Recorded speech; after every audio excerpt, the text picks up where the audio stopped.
What's up, everybody? Oxydize bringing you another corrupted dungeons build. I've been doing a lot of these. I mean, it's a new hot stuff. It's a new hot sauce, a new hot take, the new je ne sais quoi that you might be seeing in Albion Online, especially for us solo players out there. Raise your hand if you're a solo player. Just me? I'm sure there's plenty of you out there. But today I am showing you a budget build. I call it budget because everything here is pretty much going to be less than 100k, even at tier 7. And we're using the mist collar instead of the taproot. As you know, the taproot is pretty poggers as of right now, so try to think of a build that might get you a little bit underway. But the Martlock cape was probably the most expensive at just above 100k, so I do apologize for lying to you at the very start. But I'll go into my reasoning right now. So just going into it: Masters, Broadsword, Heroic Cleave, Parrying Strike, Mighty Blow, and the Deep Cuts. As always, when we get into a PvP situation, we will go into Heroic Strike.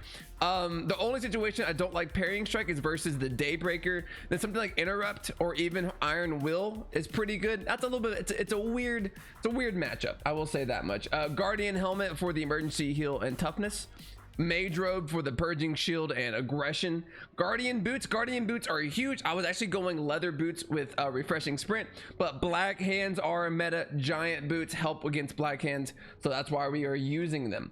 Martlock cape for the defense. We don't have that taproot sauce, so we do have to make sure we have enough defense to get our cooldowns back. Mist collar for cooldowns, healing potions. Now, as we're getting started here, I want to talk about a couple things here. We do have cabbage soup for the HP regen. We're going to pop immediately. We have pork omelet for the big cooldown reduction. No one really gives a darn about casting speed. We're going to go for the cooldown for the pork omelet cooldown reduction.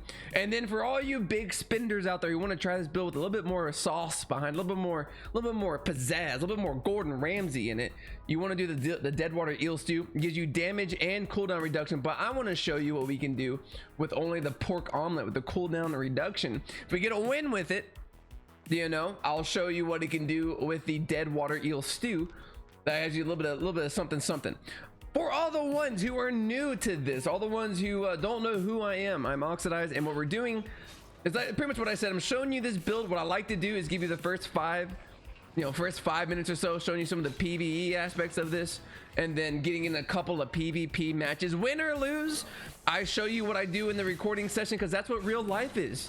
It's not just wins every single time. It's a little bit of something. You know, we're all real people here. You know, I mean, it's fake to show you when it's actually, I don't want to die here. Is that possible? Am I alive? Am I a god? Am I a god? Mist collar on cooldown, getting that E back up when I needed it to. There you go. Yeah, so I'm not a, okay, that was embarrassing. I'm not a PvP god by no means. I do know how to PvP, and you know, I can hold my own. Oh, dude, we're already getting right into it right now, huh? That's saucy. That's real saucy. Okay, that's fine. That's fine. We are gonna leave on the the soup until we run into our adversary, because you never know. You have to run into some mobs. You don't want to be at low health here. Okay, so the idea of this build is that it's a cooldown reduction build. We're going to get our Qs up quicker. We're going to get our E up quicker. We're going to get up our emergency heal quicker. So we'll be able to, you know, still do a lot of damage without those straight damage boosts and whatnot. So we don't really have much room to play here, do we? Honestly, I think you let him come to us. There he is. So we're going to pop it, see what we're going up against here. Claymore. Okay. So you always want to pop them with the shield. You got the E on there real quick. That was really good. Pop them with a little bit of this action, a little bit of the gigantic shield there. Things are looking good for the home team. Now we go for the E, and so we got the E back really fast, and we got the Q. So we just smacked that ass real nice, like right there. So I was saying a lot of things. I was saying a lot of things really quickly there.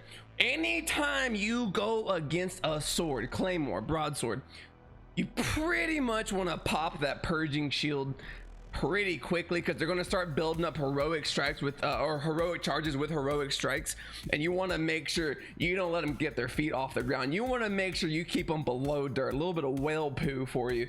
And dude, easy like that. So what's really good right there is that we got 2 E's off really quick. As you saw, let's take a look at him real quick. Take a quick little look-see at him. As we saw here, he had the cleric robe on. Really odd build. Is that the one I just beat? It is. He also had like a 8.2 stew. He was insane. So he was doing a lot of damage to me, yet we had the guardian boots for the sustain. We had the emergency heal for the sustain against the cultist helm, and we had the giant boots. Okay, as we're going on here, I think I played that really well. Always go back to your AoE Q. I thought I was a god. I thought I was a champion. I thought I was the people's. What's All Might always say? I was the symbol of hope right there. Even all of you, My Hero Academia fans out there. I was a symbol of hope for that moment right there. Now, giant boots. The best time to use that against a claymore or broadsword is when they're at full heroic charge stacks, and they're gonna pop you with their E. That way, they're only popping giant boot damage and not real damage. It's real good for that reason. See if we can kind of keep going here. But yeah, that was only omelet action. Not too shabby.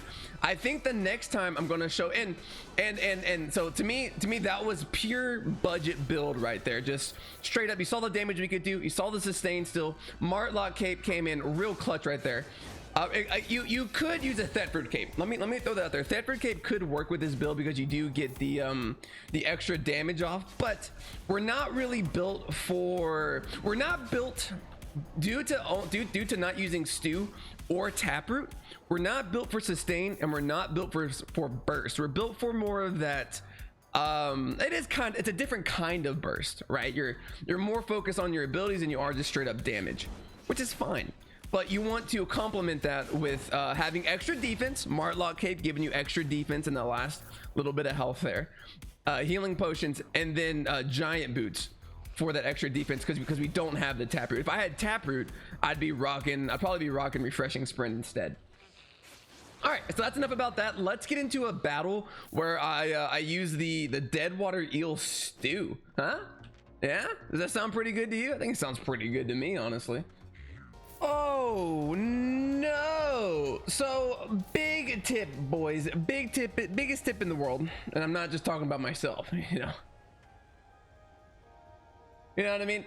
Don't let your Martlock cape in PvE. Really try your hardest to not let it proc, which is when you get below 25%, because you might end up in a situation where it's not going to be in your favor. So I'm really going to try to dodge him for the next minute.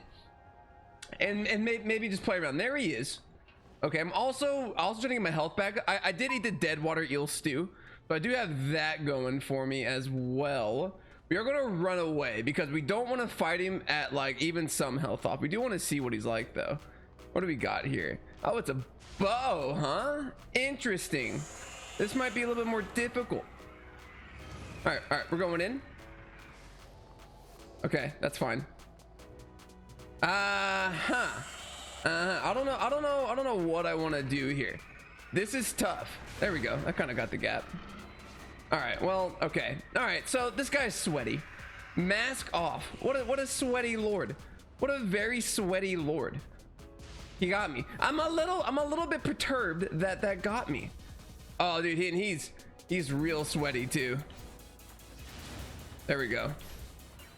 All right, cool. That's fine. Watch out for the... No, that's fine. No, we're good.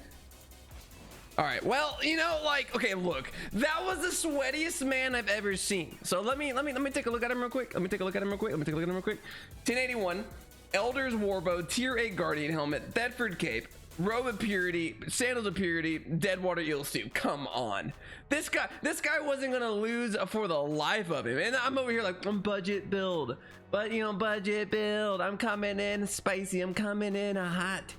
Yeah, well, I mean, what are you gonna do, baby? What are you gonna do? And that's gonna be it, guys. I hope you liked the video. Yeah, I mean, we lost, but as I told you, loses happen. In that situation though, what I can tell you, first off, I didn't change my Q. Weird, awkward.